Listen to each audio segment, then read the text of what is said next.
മൂന്നാമത്തെ വിഷയം, ഇദ്ദേഹം ആളാകാൻ വേണ്ടി, ഇപ്പം ഞാൻ ഔട്ട്സ്പോക്കൺ എന്ന് പറഞ്ഞല്ലോ, UDF അധികാരത്തിലിരിക്കുമ്പം, സ്വന്തം പിതാവ് മന്ത്രിയായിരിക്കുമ്പം ഈ UDF നേതൃത്വത്തിനെതിരെ എത്ര തവണ മലപ്പുറത്ത് ഇദ്ദേഹം പ്രതികരിച്ചിട്ടുണ്ട്? ഇവിടെ കഴിഞ്ഞ 5-8 കൊല്ലമായി മലപ്പുറം ജില്ലയിലെ ലീഗ് കോൺഗ്രസ് ബന്ധത്തിൽ എവിടെയെങ്കിലും എന്തെങ്കിലും പ്രശ്നങ്ങൾ നിങ്ങൾ കണ്ടിട്ടുണ്ടോ? കോൺഗ്രസിന്റെ നേതൃത്വത്തിൽ നിന്ന് ആര്യാടൻ ഷൗക്കത്ത് മാറ്റി നിർത്തപ്പെട്ടതോടുകൂടെ മലപ്പുറം ജില്ലയിലെ UDF ഒറ്റക്കെട്ടായി പോവുകയാണ്. അതിലേക്കാണ് ഇനി വരാൻ പോകുന്നത്. അതിൻ്റെ അകത്തുണ്ടായിരുന്ന കാലത്ത് അദ്ദേഹം സംസാരിച്ചത് കേരളത്തിലെ അതിതീവ്ര RSSകാർ, പാണക്കാട് തങ്ങന്മാർ വർഗീയവാദികളും മന്ത്രിച്യൂതി ആളെ പറ്റിക്കുന്നവരാണെന്ന് പറയോ? മറ്റേ ടീച്ചറുണ്ടല്ലോ, അവർ പറയോ? അത് പറയാൻ ധൈര്യം കാണിച്ചവൻ ആര്യാടൻ ഷൗക്കത്താ. എന്തിനാ? മറ്റുള്ളവരുടെ ഫാസിസ്റ്റുകളുടെ കയ്യടി കിട്ടാൻ വേണ്ടിയിട്ട്.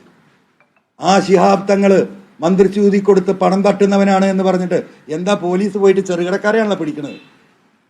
എന്താ വലിയോല പിടിക്കാത്തത്? എന്താ പാണക്കാട് പോകാത്തതെന്ന്?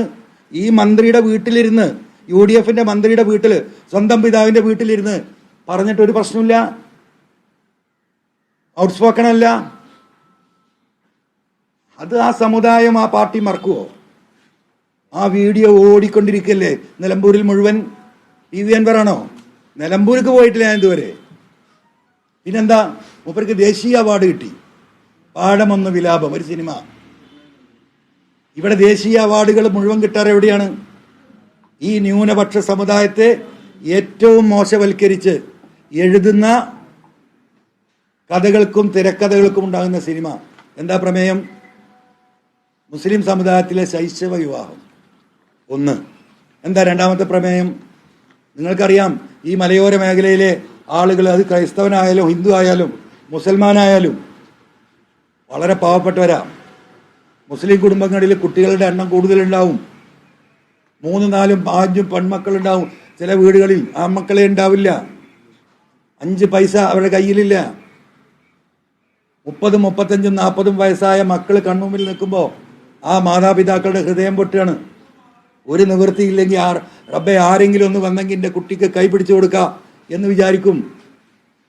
അത്തരം ആളുകൾ വരുമ്പോൾ ഈ തമിഴ്നാട്ടിൽ നിന്നും കർണാടകയിൽ നിന്നും നമ്മുടെ നാടിൻ്റെ പല ഭാഗത്തു നിന്നും വരുന്ന ആളുകൾക്ക് കൈപിടിച്ചു കൊടുക്കും. നിക്കാഹ് ചെയ്തവർ കൊണ്ടുപോകും. ചിലരൊക്കെ നന്നായി ജീവിക്കും, ചിലത് പ്രശ്നമാകും. അതാണ് പ്രമേയം.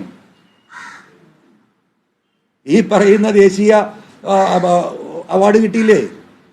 ഈ നാട് മുഴുവൻ കൊണ്ടു നടന്ന് ആഘോഷിച്ചില്ലേ? ഒരു സമുദായത്തെ ആ സമുദായത്തിൻ്റെ ഉള്ളിൽ നിന്നുകൊണ്ട് ഇതുപോലെ പ്രവർത്തിച്ച ഒരു വ്യക്തി ഉണ്ടായിട്ടില്ല. അപ്പോൾ വിഷയം എന്തുകൊണ്ട് ഞാൻ അദ്ദേഹത്തെ വിജയിപ്പിക്കാൻ കഴിയില്ല എന്ന് പറഞ്ഞതിൻ്റെ പ്രധാന വിഷയം അതാണ്. മറ്റു കാര്യങ്ങൾ നിങ്ങളവിടെ അന്വേഷിക്കണം. അവിടുത്തെ റിയലിസ്റ്റികമായി ബന്ധപ്പെട്ട് നിൽക്കുന്ന സകലമാന ആളുകളും അദ്ദേഹത്തിനെതിരാ. കാരണം എന്താ? റിയൽ എസ്റ്റേറ്റ് കച്ചവടത്തിൽ എന്തെങ്കിലും തർക്കമുണ്ടായാൽ അപ്പം പുള്ളി ഒരു ഭാഗം അദ്ദേഹത്തിൻ്റെ അടുത്ത് ചെല്ലും. അനീതിയുടെ ഒപ്പം നിൽക്കുന്നവർ, ആ ഒരു വിഭാഗത്തെ ഭീഷണിപ്പെടുത്തി പണം വാങ്ങുന്നു. ഞാൻ പറയുന്നതല്ല, അവിടെയുള്ള ജനങ്ങൾ പറയുന്ന. അതിൽപ്പെട്ടവർ പലരും ഈ കൂട്ടത്തിലുണ്ട്, ഈ നിൽക്കുന്ന കൂട്ടത്തിലുണ്ട്. അങ്ങനെ പൊതുസമൂഹത്വം പരിപൂർണമായും തള്ളിയ ഒരു വ്യക്തിത്വത്തിൻ്റെ ഉടമയാണ്. അദ്ദേഹത്തെ കൂട്ടി നിർത്തി തെരഞ്ഞെടുപ്പ് മത്സരിച്ച്, നിങ്ങളൊന്ന് ആലോചിക്കും. ഞാനെന്താ മത്സരിക്കാനില്ല എന്ന് പറഞ്ഞത്? ഞാൻ മൗനമായ പിന്തുണ കൊടുക്കാം. ഞാൻ രംഗത്ത് കൂടി വന്ന് മത്സരിച്ച്, ജനങ്ങൾ കേൾക്കേണ്ട അടുത്ത പോയിന്റാണ്. ഇപ്പോൾ നിങ്ങൾ ആർക്ക് വേണ്ടിയാണ് മത്സരിക്കുന്നത്? നിങ്ങൾ പിണറായി സത്തിനെതിരാണോ എന്ന് പത്രലേഖകളും ബാക്കിയുള്ളവരൊക്കെ ചോദിക്കുന്നുണ്ട്. ഈ രാത്രി നടക്കുന്ന ഡിബേറ്റുകളിൽ അത് ചർച്ച നടക്കുന്നുണ്ട്. പത്രക്കാർക്കും കൂടിയുള്ള ഉത്തരമാണ്.